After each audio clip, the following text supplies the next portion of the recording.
Officially, Iranian news confirms the leader of the Islamic Revolution, Ayatollah Sayyid Ali Khamenei, was killed in U.S.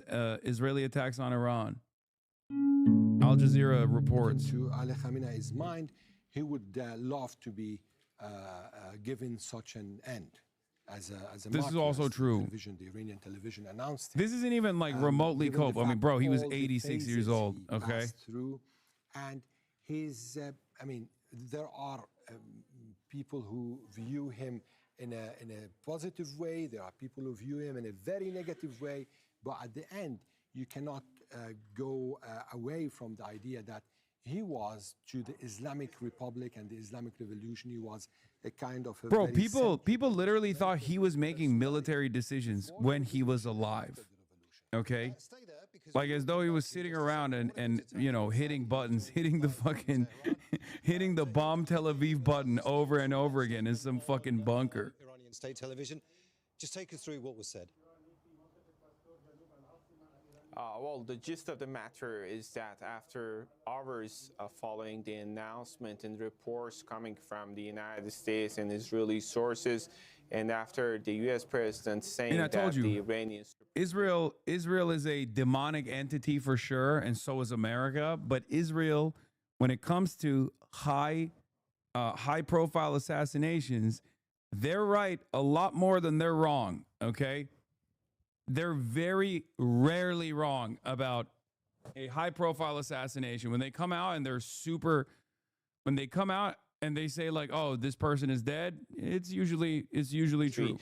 Speaking of the context, we know that earlier we yesterday heard reports of massive explosions being heard in Pastor neighborhood, an area in which the office of Supreme Leader and the office of Iranian President is also was fucking located. insane. Initial reports, initial statements coming from Tehran were that this dude was straight up holed up in his compound.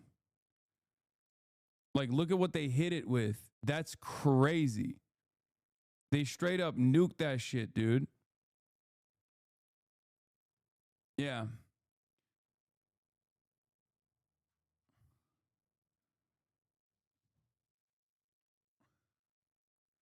Iran claimed he was still alive.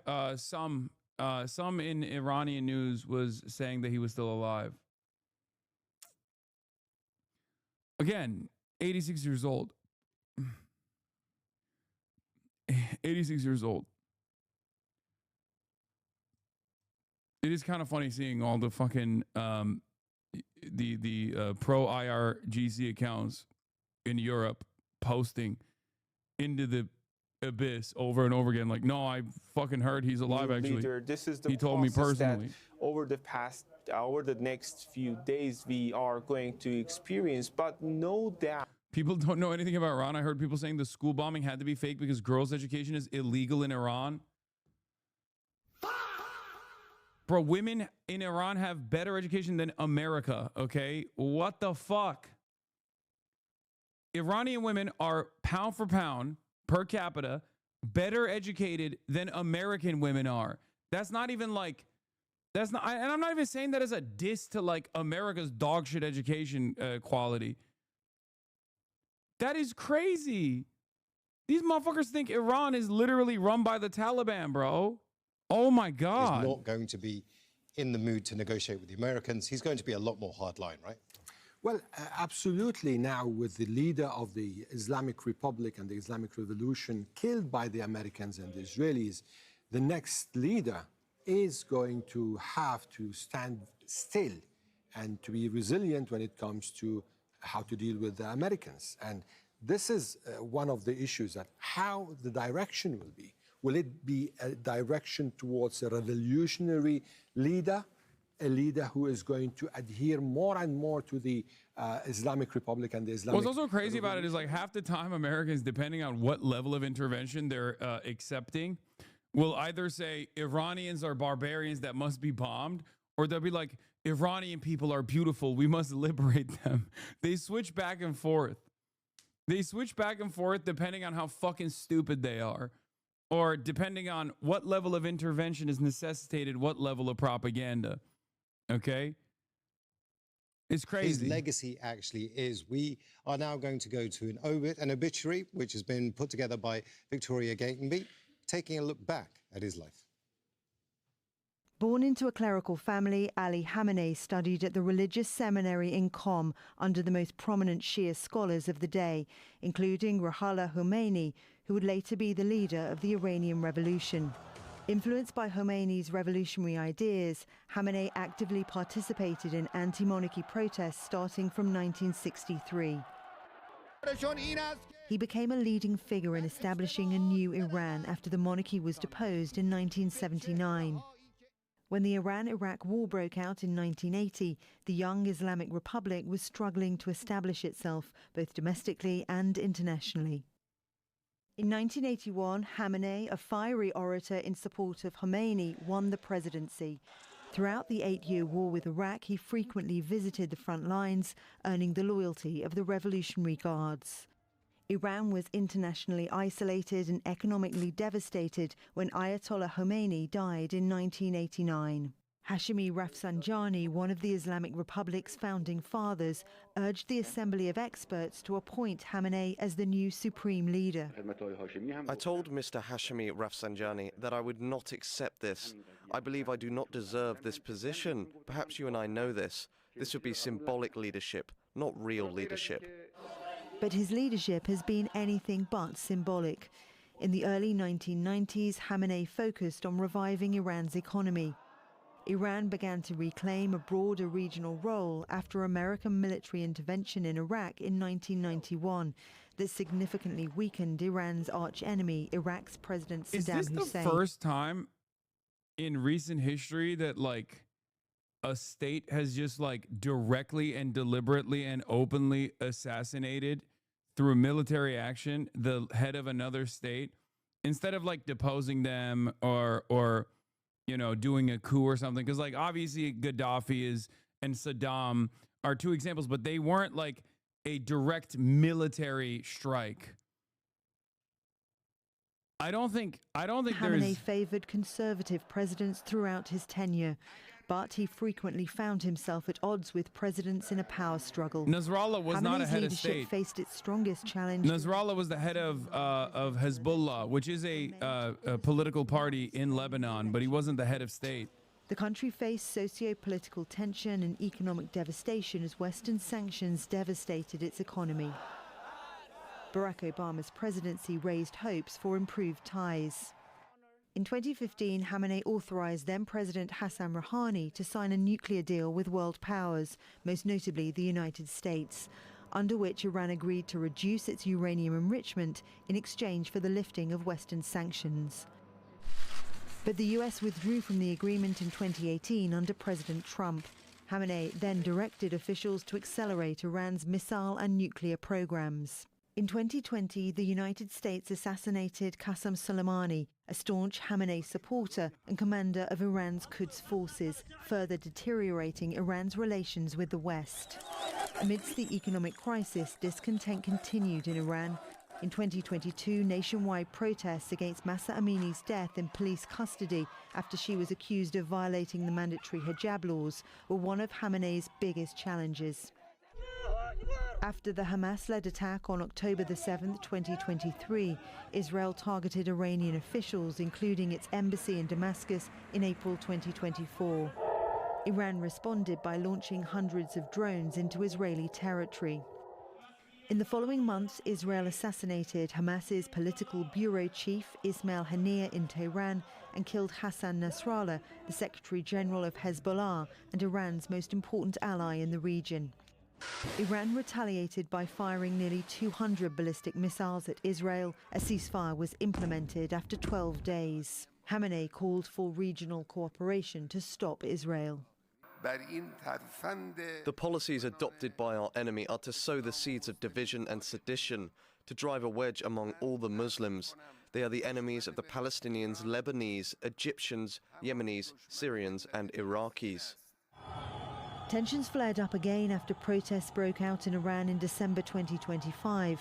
first against the plummeting currency, then anti-government protests spread across the Trump country. saving the world W. President Trump Okay, said he brother. would attack Iran if it executed hundreds of protesters. Washington began a rapid and large-scale military build-up in the region, and Ayatollah Khamenei warned that any military conflict would not be contained within Iran's borders. To anyone who seeks to attack, the Iranian nation will deliver a strong blow.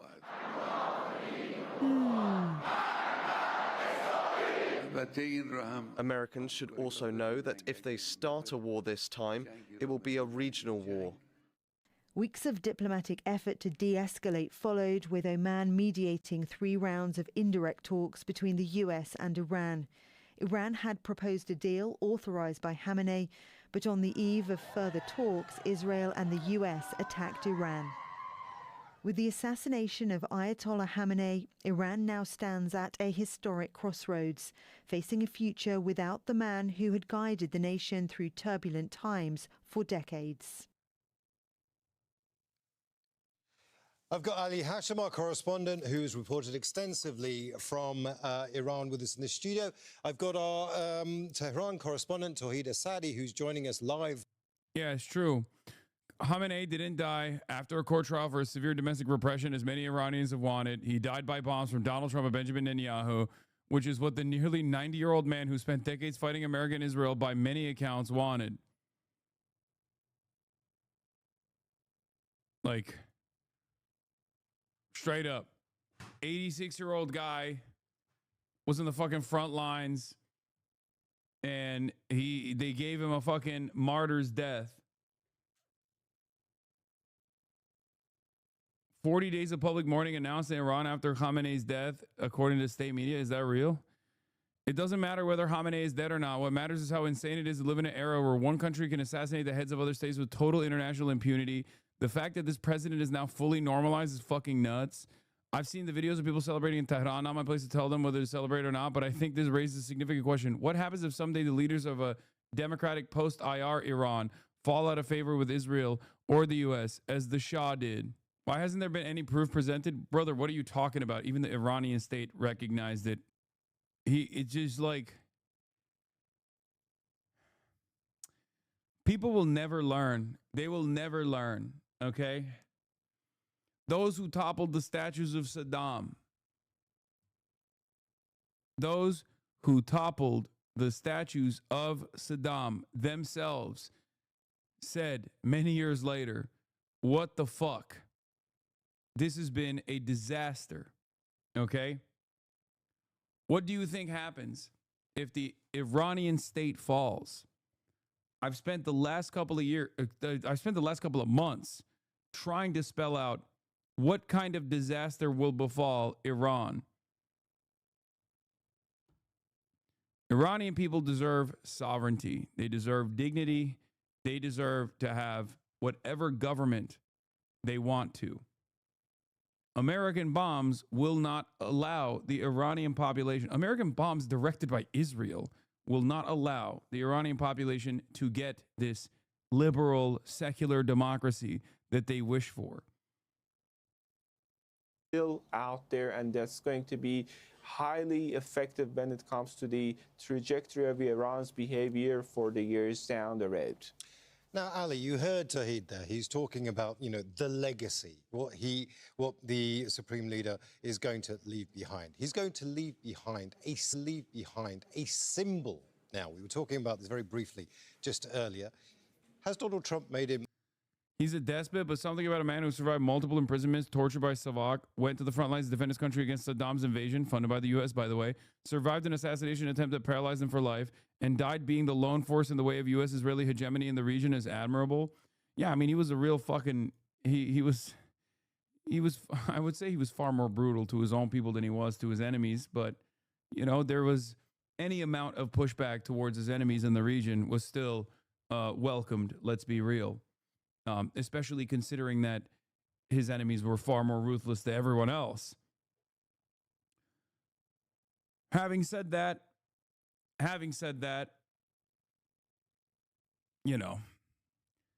the notion that this will destabilize the country, or it will it will collapse the state, whether you think it's good or bad, which I know is not good. It's bad. Okay. Not a good thing at all. It is a very bad thing to destabilize Iran and chop it apart and balkanize it and reduce it to unlimited sectarian conflict. However, the notion that oh, wait, what is this? You are biased. You wish there will be chaos, but is not. USA brought freedom with bombs. You just envy. What? Yeah, they did. Now there is freedom and will be elections. What do you mean? You're joking, right? Sneeko cooking you? This has got to be like someone LARPing, like as a dumb guy, right? That's not cook, Sneeko cook, LARP. Okay. Anyway, the point I was trying to make is that the idea that oh, the Ayatollah and the decapitation strikes will collapse the nation state because it's it has no contingency plans whatsoever is hyper reductionist, and it straight up does not understand that countries that exist in the periphery, especially ones that are sovereign nation states, have contingency plans. If that was the case, they would not be pummeling Tel Aviv. They would not be striking all of these other Gulf nations that have American bases right now, because we found out about the Ayatollah's death right now. Iran, for the last 12 hours of their fucking bombing campaign, have been completely aware of the Ayatollah's death. You know what I mean? They knew. They were still business as usual, operational. It's very strange when people look at the situation and go they have this Avengers ass take, Marvel Cinematic Universe ass take, where they think, oh, bad guy died, it's over, good guys win. That's not how this works.